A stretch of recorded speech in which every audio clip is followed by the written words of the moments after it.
So, doing some book reviews.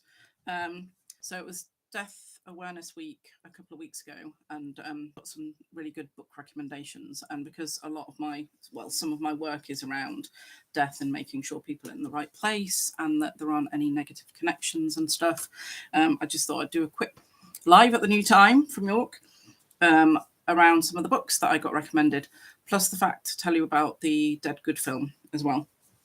But this one I've really, really enjoyed. So this is an amazing book about two friends who had two sons of very similar age, and their experience around one of the sons getting cancer and how he was treated by the NHS and stuff, and the other one who had a suicidal son who and how he was treated by the NHS. They were both kids who were, I think, 17.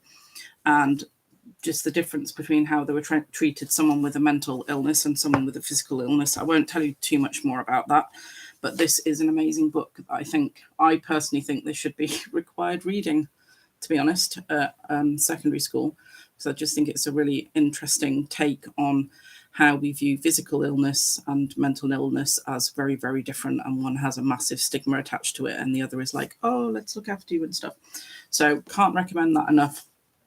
Really honest writing by two people who went through pretty horrendous situations. So it's called Take My Hand. Can't recommend that enough. I think it's amazing. And then that led me down a road, as it always does with books. If you're someone who really likes books like I do, then you tend to find one and then it points you in a direction of another one, and then you just keep going down this wonderful, fantastic, like library road of amazingness. And I'm surprised I haven't read this one actually, because I have heard about it, but I actually got the Reasons to Stay Alive book, New York Times bestseller.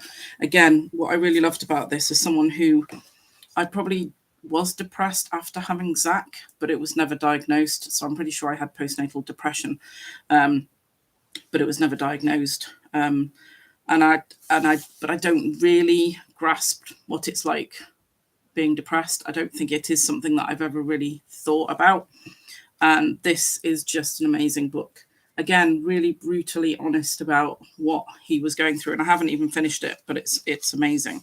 The biggest thing I took from this was, again, how you seem to get way more sympathy for being physically ill than you do mental illness. And mental illness is seen as a thing that you can just think your way out of. And I like the way he's really brutally honest about how ridiculous that is. So there's a chapter in here called Things That Have Happened to Me That Have Generated More Sympathy Than Depression. And it's just ridiculous. Breaking a toe, being in debt, losing a job, bad Amazon reviews, lower back pain, having a blackboard fall on me, having tinnitus. He's got a whole list. Eczema. This one I really liked. Living in Hull in January. I think people in Hull might have something to say about that. Working in a cabbage packing warehouse. Consuming a poisoned prawn. 3-day migraine. So that's just a few of them. And that just really got me thinking about, how we do, especially having read this one, how we do treat mental illness differently to physical illness. So I just thought I'd do that because it was something that I was thinking about when I was watching the film about what's it called?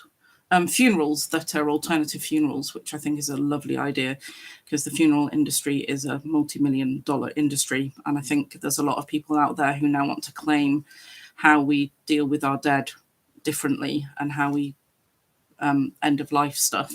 And it just got me thinking because one of the people in the Dead Good film had completed suicide. So they'd taken their own life.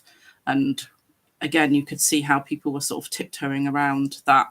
And again, different to how you deal with someone who died from natural causes or from a shocking illness or whatever. But I just thought I'd do those little reviews because I've been amazed by both these books. And I'm sure once I finish reading this one, it'll probably lead me to another one. So I might do a few more book reviews in the future because I just think it's nice getting recommendations from people. Sorry about the mess. We've just had our boiler redone. So a load of stuff that was in the room that had the boiler in it is now in my bedroom. I should have put my green screen up, but I didn't have enough time. And hope that if either of those things resonate with you, please feel free to share this with other people. Let me know if you've watched it. Let me know if you've had any books recently that you've read that you thought were amazing, especially if they're around sort of death or mental health or anything. It's something that's really dear to my heart and I find quite interesting. And obviously, as I work in the sort of alternative health industry, it's always good to get other people's perspectives on things. But remember, you're all fantastic, amazing, wonderful people. Don't let anybody tell you otherwise. And I love you. I'll see you next week.